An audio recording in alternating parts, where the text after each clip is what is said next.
दोस्तों, अगर आप म्यूचुअल फंड में इन्वेस्टमेंट करते हैं तो आप दो तरीके से पैसा लगाते हैं। या तो उस फंड में लमसम करते हैं, एक ही बार पैसा लगाते हैं, या तो आप एसआईपी के थ्रू उसमें डालते हैं और समय के साथ अगर आपकी आमदनी बढ़ती है तो आप एसआईपी को स्टेप अप करते जाते हैं। जैसे मान लीजिए अभी हमने 500 रुपये से शुरू किया तो 1-2 साल बाद हमारी आमदनी कुछ बढ़ गई तो हम उसको 1000 कर दिए।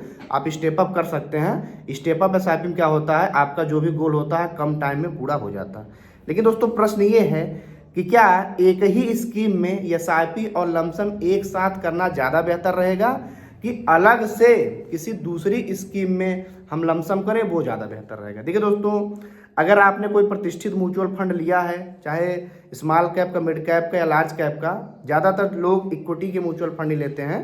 अब हम हाइब्रिड और डेप्ट की बात यहाँ नहीं कर रहे हैं, या तो अलग जो ईटीएफ है बाकी उनकी बात नहीं कर रहे हैं। तो अगर आपने इस टाइप से लिया है ना, अब आपको लगता है कि जो हमारा म्यूचुअल फंड गिरा हुआ है, लमसम का मौका आया है, तो आप अपने उसी स्कीम में लमसम कर सकते हैं। लेकिन आपको पता चलता है कि जिस भी म्यूचुअल फंड में हमने पैसा लगाया है, इसने 30 से 40% तक का हिस्सा किसी एक विशेष सेक्टर में लगाया है, और जिससे उस सेक्टर के कारण मेरा म्यूचुअल फंड गिरा हुआ है। जैसे मान लीजिए आपने जिस भी म्यूचुअल फंड में पैसा लगाया उसमें फार्मा सेक्टर की कुछ ज़्यादा ही कंपनियां थी।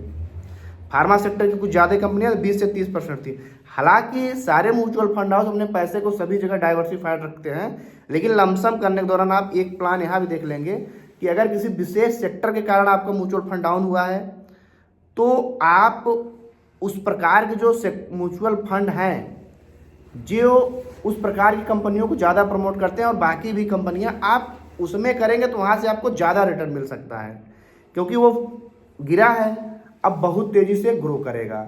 या अगर आप देखेंगे पूरा का पूरा हमारा जो फंड है वो डाइवर्सिफाइड बैलेंस है, तो आपको अपने ही स्कीम में ज़्यादा पैसा लगाना आसान रहेगा और आपके लिए फ़ायदेमंद रहेगा। कैसे रहेगा? जैसे मान लीजिए आप कोई स्टॉक 100 रुपये का, मान लिया, हम उदाहरण के लिए बता रहे हैं, 100 रुपये खरीदते हैं, उसमें गिरावट मान लीजिए 20% हो जाती है। अब आपको 100 वाला स्टॉक्स कितने का मिल रहा है? 80 का मिल रहा है, क्योंकि 20% गिरावट है। मान लीजिए 50% गिर गया तो 100 वाला स्टॉक्स 50 मिला, नहीं, आपको 100 रुपये में ही 2 स्टॉक्स मिल जाएंगे। उसी प्रकार अगर किसी एनएबी का रेट 100 था, अब वो भी 50% गिरा है, तो उसका भी तो अमाउंट 50 हो जाएगा। यानी आप 100 रुपये में ही यहाँ पे आपको 2 यूनिट मिल जाएगी, जिस प्रकार आपको वहाँ पे 2 शेयर मिल जाते हैं। तो दोस्तों, एनएबी जो म्यूचुअल फंड, ये भी डेली चेंज होती है, हर दिन की एक एनएबी होती है। तो अगर आपको गिरावट हुई है तो आपको ये नहीं सोचना कि शेयर मार्केट में तो काफ़ी मौका है, मार्केट गिरा, नहीं, आपके म्यूचुअल फंड में भी मौका है। आप उसी स्कीम में ज़्यादा अमाउंट लमसम या टॉपअप करके यूनिट आपकी काफ़ी सारी बढ़ जाएंगी, आपके सेम अमाउंट में, सेम एसआईपी में ज़्यादा यूनिट आपको मिलेगी। इसलिए ना तो आप एसआईपी बंद करेंगे और कोशिश करेंगे, जब मार्केट बहुत तेज़ी से गिरा हुआ है, पिछले साल से या 6 महीने से गिर रहा है, तो आप एसआईपी के अमाउंट को बढ़ाने की कोशिश करेंगे, न कि घटाने की। और मार्केट अगर आपको लगे एकदम हाई पे चल रहा है और आप ज़्यादा एसआईपी करते हैं 10,000 की, 15,000 की, तो आप विचार कर सकते हैं कि यार मार्केट अब गिरने का संभावना है, क्योंकि पिछले 5-6 महीने से लगातार टंगा ही है। अब देखिए, जैसे देखिए 26,277 पे गया था, अब गिर के 22,000 के आसपास आया।